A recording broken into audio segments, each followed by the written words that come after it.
Very good morning, students.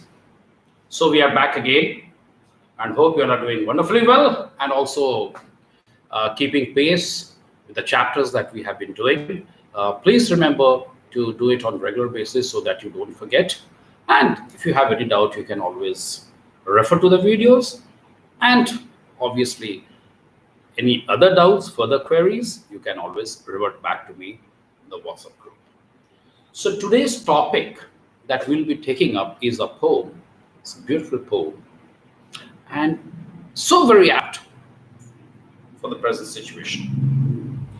It's called A Tiger in the Zoo from your first flight. As I've told you, now all the chapters we will be taking up of first flight, and then later on I'll be telling you that we'll be switching over to the supplementary reader, that is the footprints without feet. So right now, till I don't tell you to switch over to footprints without feet, we'll be taking up the chapters from the first flight because this is the main reader that we have.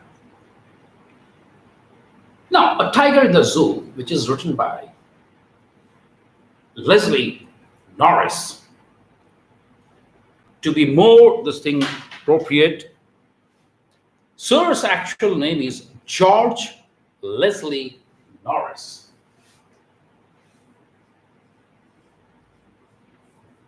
George Leslie Norris. A prize-winning person, a Welsh man. He was a Welsh person and a prize-winning. He's very famous for his poems and short stories. He was born in Welsh and Wales, and he remained an academician throughout his life. He loved teaching. He loved, more important, sharing his knowledge with us. He loved it. And he was very passionate about it. So throughout his life, he remained a teacher, taught in the schools, taught in the universities and the colleges as a lecturer, had also remained the headmaster of a school also. Until the end, he got himself attached with all the academic institutions that he could get into in Britain as well as United States of America. Very famous person. And the beauty of his writing skill was he wrote in a very simple manner, which everybody could easily understand. And that's the skill that we must have. If it is in a very simple manner, what I'm trying to communicate to you will be understood very easily. But if I write in, say, I use big and bombastic words, then maybe most of the time I'll have to refer to the dictionary, and maybe those who are not very passionate about learning, they will lose interest and they will find the pieces to be a bit dull and boring. But if it is fast-paced in a very simple language, people can understand. It's not only easy to understand, but also it motivates the readers to read more and more because they feel very happy that they can understand this foreign language, English. So that was the greatness of this gentleman, that is George Leslie Norris.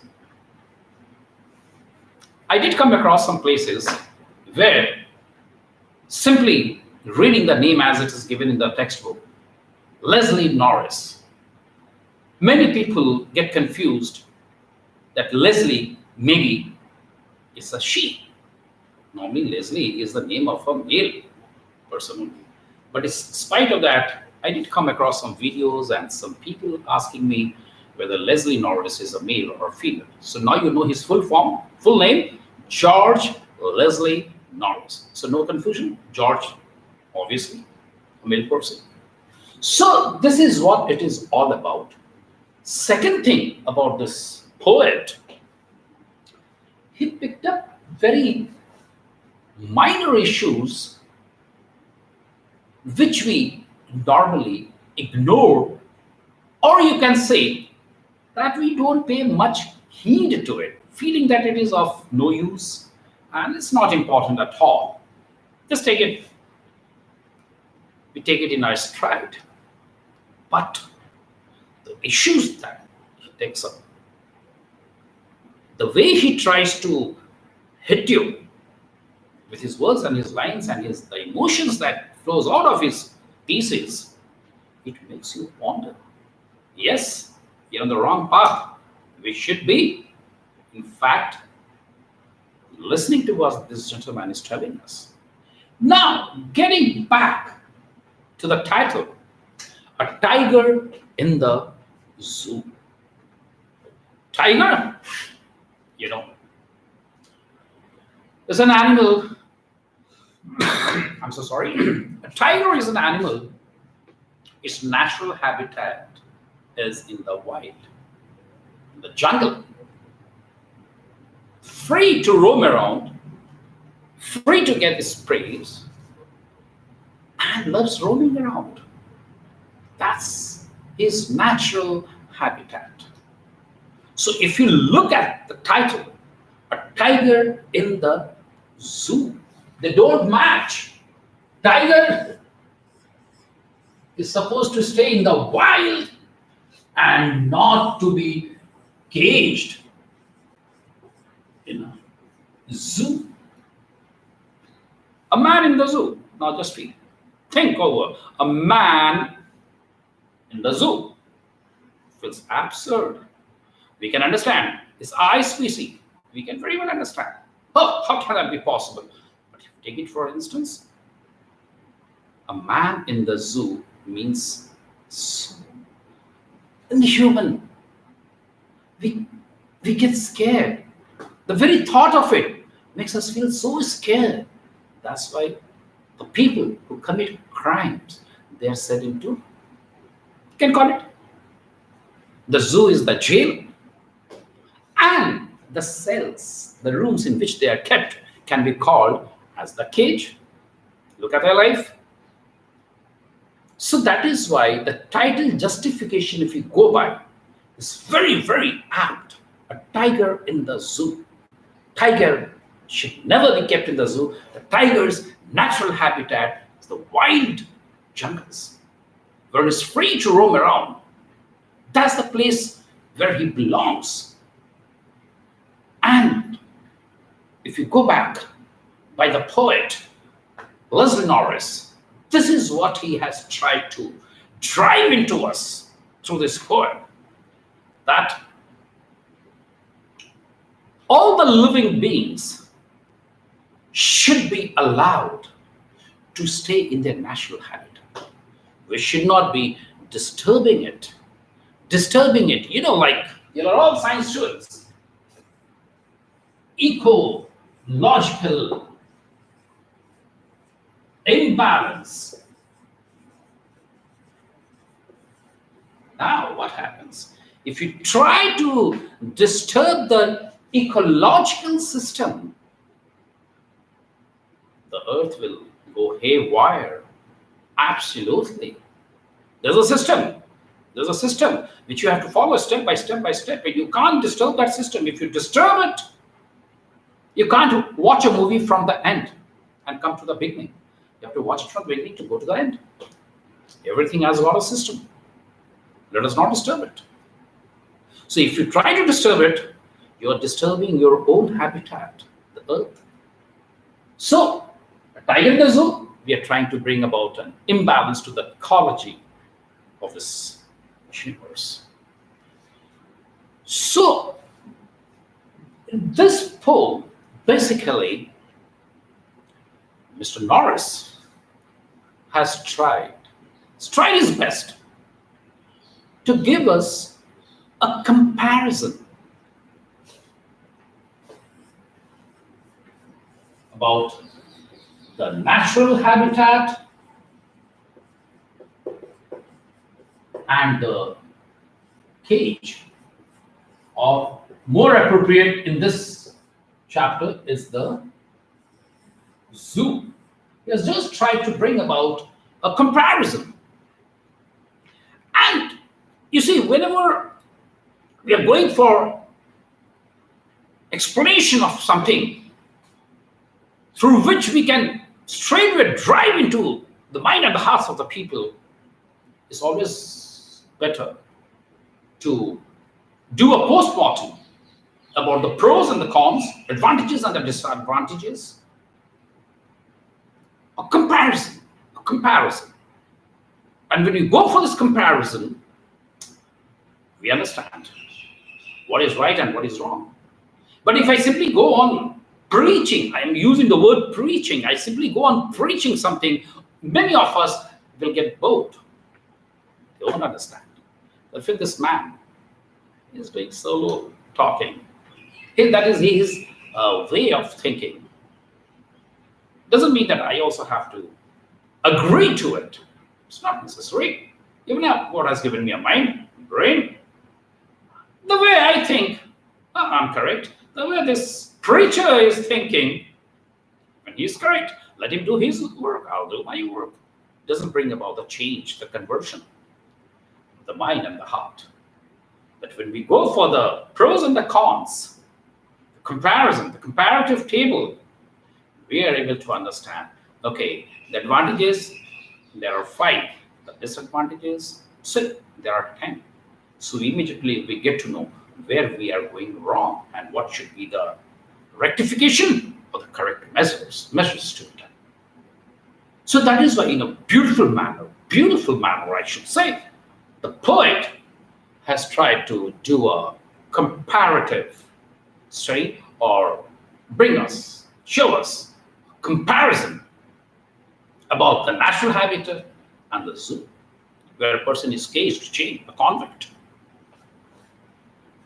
Now, what the poet has talked about in this poem, tiger, in the zoo, a tiger, he has first tried to describe a tiger. Tiger is a very ferocious animal, all of us know. We are very scared of it also because of his ferocity. It's dangerous also, we know it. We mind our own business and keep away from the tiger. The tiger, at the same time, also knows he belongs to the jungle. He can rule the jungle, but better not to venture out into the cities, because the people from a different planet stays there, people like us, who have invented small things called the bullets. He might get killed by it. Even he's scared of his life. All of us scared of our life. All of us look for our safety. Doesn't mean tiger is an animal. We are human beings. In spite of that, they have a sense. So you won't find a tiger on a Sunday like you, all decked up and dressed up and visiting a mall to purchase something. No, the tiger knows it's not his place. It doesn't belong here. He belongs to the jungle.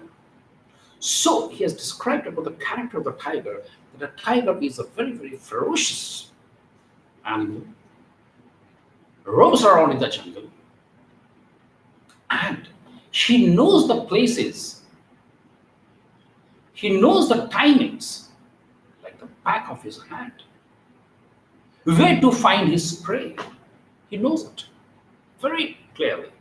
He knows that if early in the morning, say around 4:30, before you can say during the dawn time, or during during the dusk, if you can go to a water body, water hole they are known as in the jungles, where water is there, the animals come to drink water.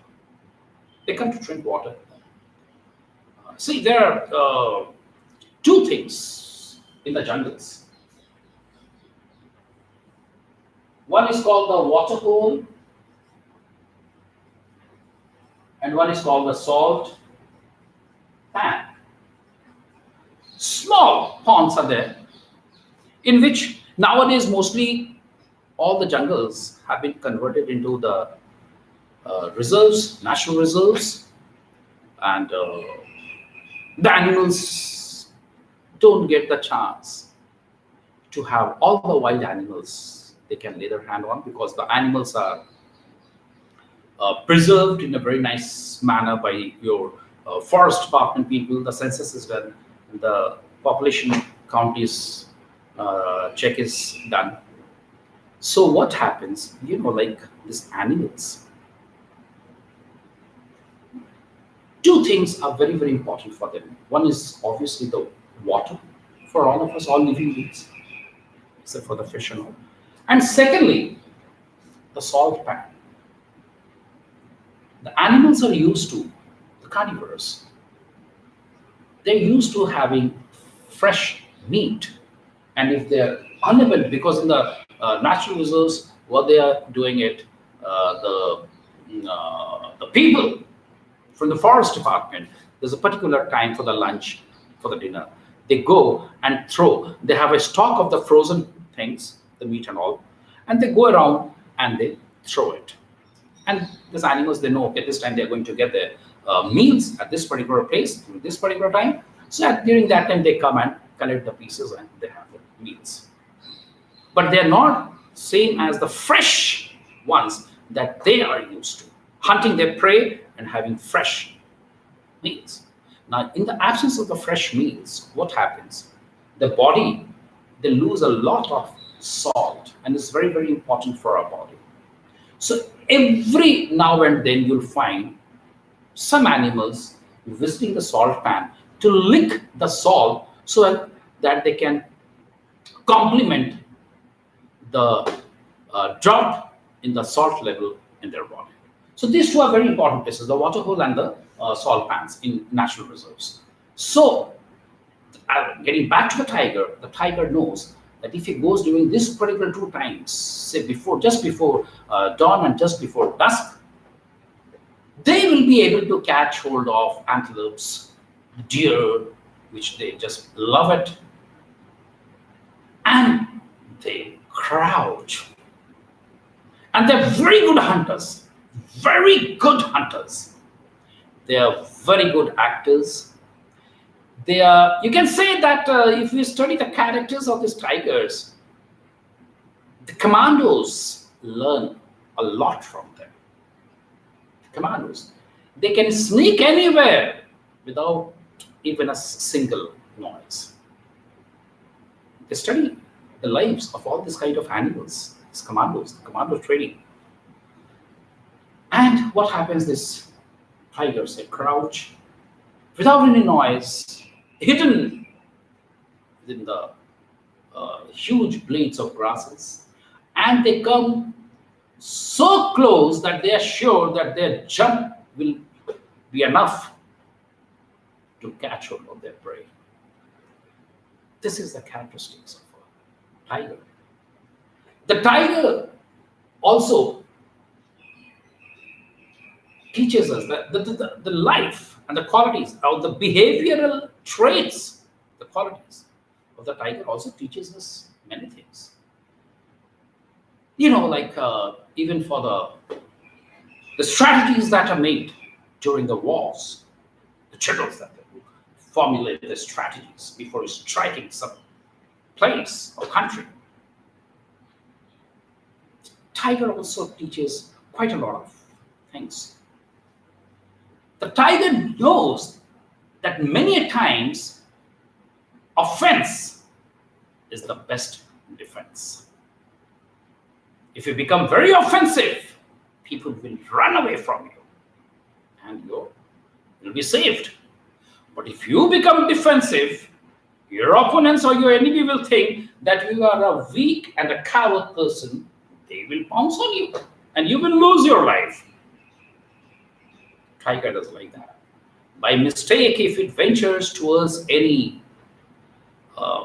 area or the habitats of the men, they just growl like anything so that the people can get scared and run away instead of turning around and throwing all the spears and the daggers or the bullets towards the tiger. That is the quality of the tiger. Now, here, the poet has tried to tell us this is the life that a tiger is used to. It's quality, inborn quality. They love roaming around. They love pacing up and down. They love patrolling their area. They love going for their prey. They love eating at their own time. Whenever they feel hungry, they'll go to eat, catch the prey and eat. It's not fixed timings or disciplined timings like we have. We are called man, social animals. And they are just called animals. The social word gets deleted because we follow a robotic approach in our life because our body demands it. Get up and so time. Early to bed, early to rise, have your breakfast, break the fast, have your lunch, have your tea, high tea, a dinner or a supper, and hit the bed. Body demands it. We have become our robots. These characters, animals, they're white. They don't have any proper discipline or time. They eat only when they feel hungry. Till the time they don't feel hungry, they won't pounce on a prey and catch. They love freedom. They just love it.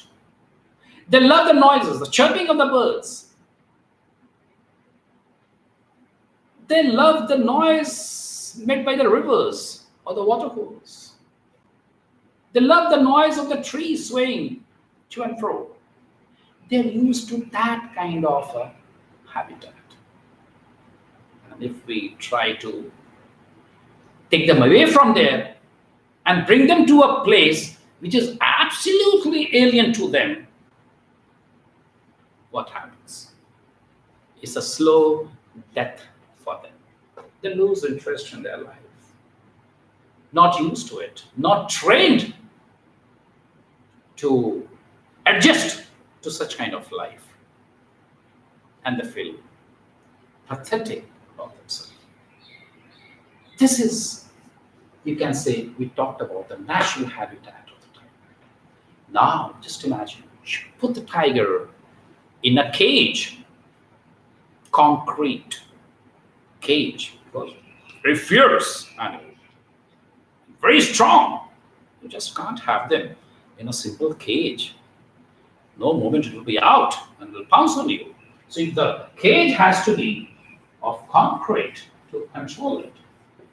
Now, what is the meaning of concrete? Concrete actually is a very, very strong mixture of gravels, sand, and cement.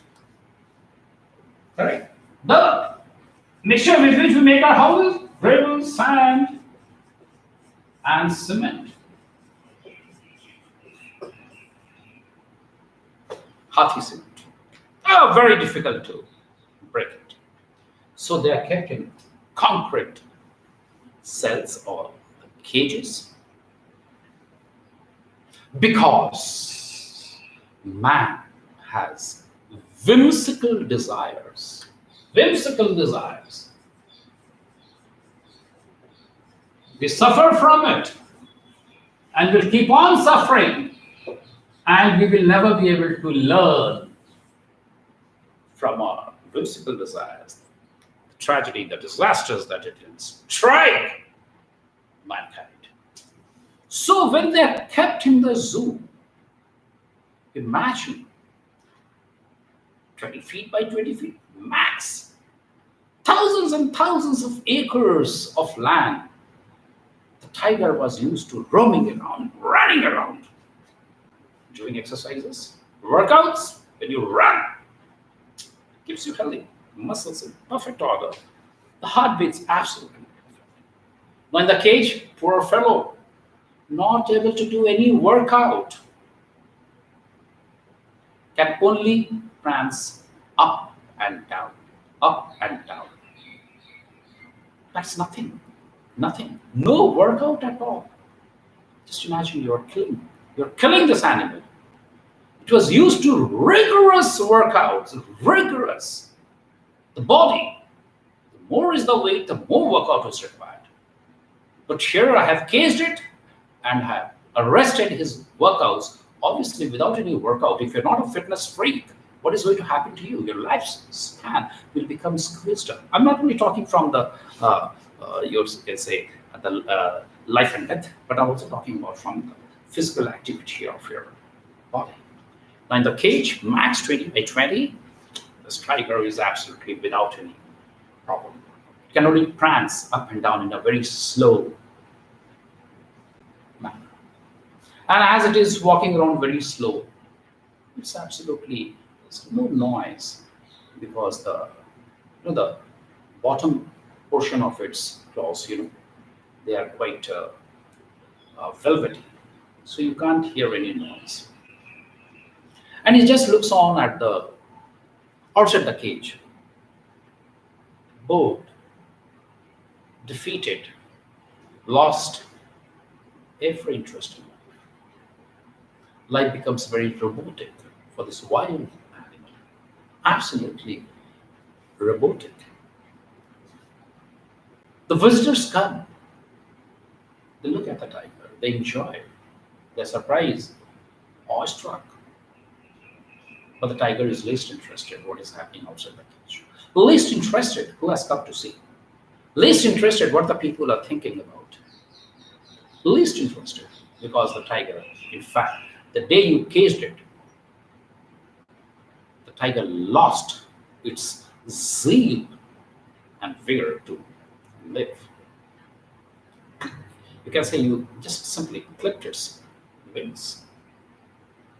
And it just lazifies, or you can say just sits in its cage lazily. No mission. No mission. It's a long time period going on for your students, for you as well as for me, the teacher. But in spite of that, we have some missions. We know tomorrow again I'll be there with my students, loving and caring students. Look forward to it. A teacher is absolutely barren without his students. Students that love their educations, the teacher always waits for their students. Because without the students in a teacher's life, the teacher's life is as barren as that of a tiger in the zoo. So as a teacher and a student, we have some mission. Every day we look up, oh, today we have to look into this chapter and tomorrow we'll be going to do it and all. We have some mission, something that keeps us moving ahead, surging ahead. And once this chapter is over, I've got to jot on the right of the notes in the classwork because the skill row opens, the teacher will be asking for the submission of the notebooks and for the corrections. We have some mission in life which keeps us moving. The tiger, no mission. Like a robot, like a robo, fixed times for the meals, fixed time for the lights to get switched off, fixed time for the noise of the patrolling cars, the securities at night when the zoo is locked down. People have gone back till morning. The patrolling vehicles, the security guards inside the zoo, they keep taking their rounds so that to ensure that no intruder has got into it and trying to rob or take away some of the species from the zoo. What they do, no mission, nothing in life. They can't see a deer, they can't run after a deer. All these things becomes a matter of the distant past. A distant past. Lost is the sea of living. Simply goes and keeps on at night time staring at the beautiful stars. That's the only thing that they can connect themselves with their natural habitat. At night, even when they were in the jungle, they could look at the stars, and the cage through the doors of the cage, grills of the cage, they can still see those stars. So you can say the stars were the only connection or the connectivity between the tiger in the zoo or the tiger in the jungle. And they keep staring at it, and that takes them back down the memory lane that once upon a time, how happy they were, moving around, roaming around, enjoying life, keeping themselves fit, Whatever they wanted to eat, they could get. But now they are at the mercy of something. That's number one, which kills them. Number two, which kills them, there's a rule of the jungle and also the rule of large concrete jungle also, that survival of the fittest. That's a very important rule for all of us, whether we are animals or we are social animals, as we men are described as social animals. So it is a survival of the fittest, and they know it very nicely. To survive, they have to be absolutely fit. They have to look for their food, locate their water bodies, and at the same time protect themselves. Protect themselves. They're out in the open. They have to protect themselves also at the same time. So they very good examples of survival of the fittest. Whereas in the cage, no need to think. Everything is so computerized. One click, you have whatever thing you want. Next click, it gets uploaded, and the third click, it gets sent. No physical exercise. It's just click, click, click. Done. So that's how you can say tiger is. So you can just imagine. It's just one example that the poet, Mr. Norris, has tried to drive it down to us with one example, not a tiger. If you look around yourself, there are so many cases in the world. We buy birds, different color, varieties, and we put them in a cage, show off. Oh, I've got this lovebirds, I've got this parakeets, I've got this, I've got that, and you cage them and you flaunt them to your friends, relatives, visitors to your place that, okay, you have such lovely collections, but all in the cage. The birds don't belong to the cage. They belong to the natural environment. Fly, robin, fly up to the sky, very famous song. They're not meant to be caged. If you cage them, life comes to a standstill. And you are at the same time, you are also bringing about an imbalance to the ecology of our systems. An imbalance. You cage them and this is what happens. Even we have gone through a lot of transition. There was a time, you can say literally in many parts and in many societies of the country, the women folks were not permitted to come out of the house as well as being caged. And you see what was happening. We were not only on the verge of developing, we were just underdeveloped countries. It's only when we opened the cages for them, they're doing much better than us. You see where we have reached. Take the present situation. Many of the scientists who comes out to discuss on this issue and the topic, they're all ladies. Some of the best inventions, Madam Curie and all, if you look at them, came out the best of the inventions. They're all ladies. So this teaches you one and gives you a very good example, a message that we should try to live the things where they belong. We should not try to disturb them. It can boomerang. It can absolutely boomerang. So, my dear friends, with this we come to the end of the chapter. So, very first thing that we talked about was the poet. Then we talked about the title justification.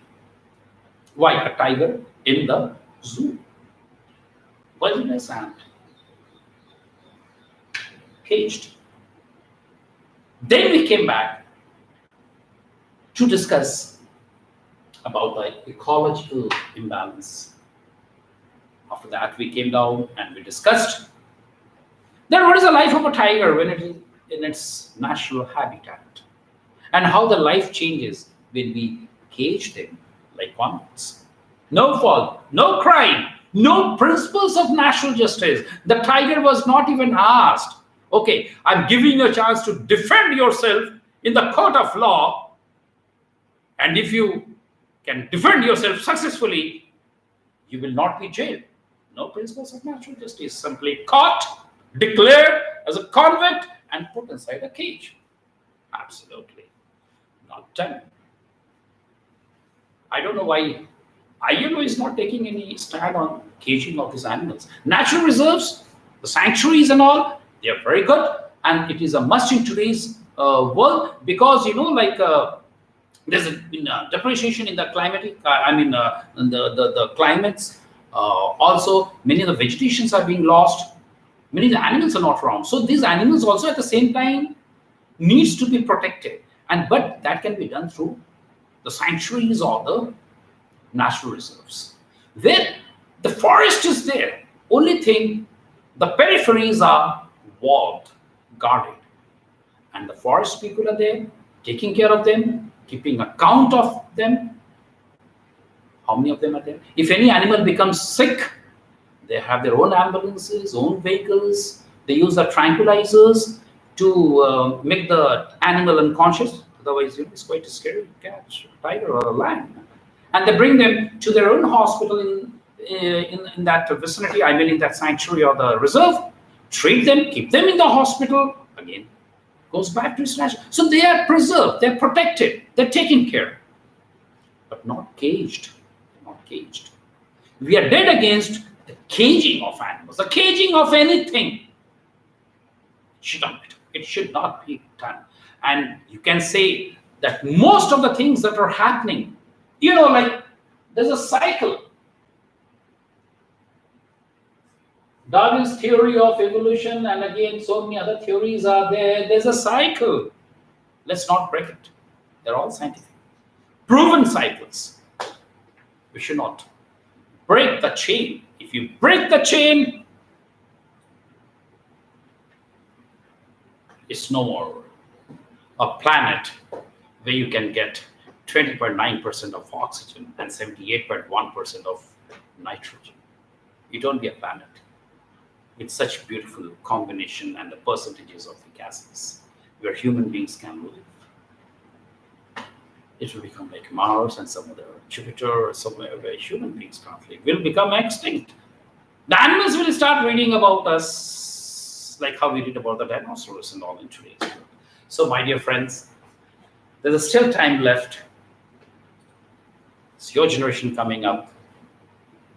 Work for it and see that they are preserved, they are taken care of, but not in the zoos. You'll be very happy to know that Mr. Mahendra Singh Dhoni, a brilliant person, is a brand ambassador of the Tigers. He takes care of them, funds for them, does many campaigns for them, and the entire money that comes, he pumps it, the preservation of the tigers. So whenever you happen to visit such things, you'll find that they have some t-shirts, caps, some bandanas, some keychains. In some of the sanctuaries and reserves, they're very good quality. You simply get enticed to buy them. Some other places are cheap. Doesn't matter. Don't use it, but do buy it. Because all that money actually goes for these animals. Think that is the one way. That is one way of doing your bit or your share of helping these animals. They do need help from our side. So I'm sure you all must have liked the poem. Go through it, and if you have any difficulty in it, do get back. There are some difficult words in this poem, which I'm just jotting down for you. And please remember that go on doing your work in the classwork so that you are well on time. Any doubts? Do refer to me. Say, for example, in the first stanza, and the most important thing about this poem was, this poem has only 20 lines. Only 20 lines. And has been divided into 5 stanzas. 20 lines divided into 5 stanzas, and each stanza has got 4 lines, but the best part is every stanza contains only 1 sentence. So I repeat, this poem has got only 20 lines. This has been divided, or you can say the poem has been divided into 5 stanzas. Each stanza has got only 4 lines. But the beauty is, all these 4 lines actually is just 1 sentence. So you can say there are just 5 sentences in this poem. And the beautiful descriptions about the wild, the natural habitat, and about the life in a cage. So there are some difficult things that I would like you to know. There's a word called stalk. I'm sure you must be knowing it. It means follow. Then there is another word which you should know, that rage. The word rage here means extreme anger.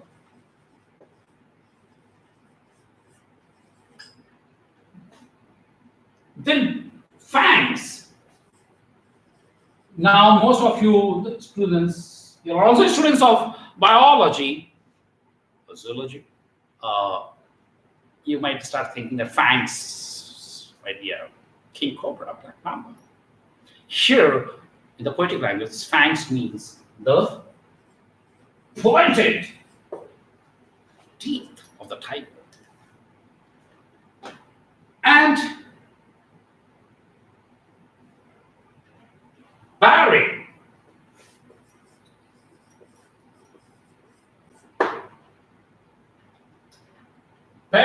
Bearing means to show. So these are the few difficult words in this poem which you might come across, or the exact meaning is stalk means to follow, rage means extreme anger. Extreme anger. It's a very natural thing when we are unable to do it because we can do it. But we are not given the room or not permitted to do it. What happens? That extreme anger starts boiling inside us. The tiger wants to come out but can't break the shackles of that cage, or like it's kind of chained to that concrete. So it has got the rage, that extreme anger. And of course, so that is how it has been explained. So just go through this poem. It's a very simple, as I told you, this the poet has got this a very distinct, the beautiful style of writing in a very simple language, which allows everybody to understand in a very simple manner. But do let me know, do post me in case you come across any problems. The notes will be following, where I'll be giving you the notes on the title, justification, the theme, the message it has tried to convey, and also give you the guidelines how to write down with the answers. I'll be mentioning the page and all, how I've been doing it in my previous notes. So till then, stay safe. Let's get glued to our online teaching. It's also kind of an experience for both of us. Luxury and the comfort zone of your home. The learning process is on. So now you can understand there is no actual particular permanent place where only things can happen. Things can happen anywhere. Any positive thing can happen anywhere. Only you should have the thing to go forward. So take care, my dear friends. Have a nice day. Enjoy yourself. Stay safe and stay inside. So long. Bye-bye.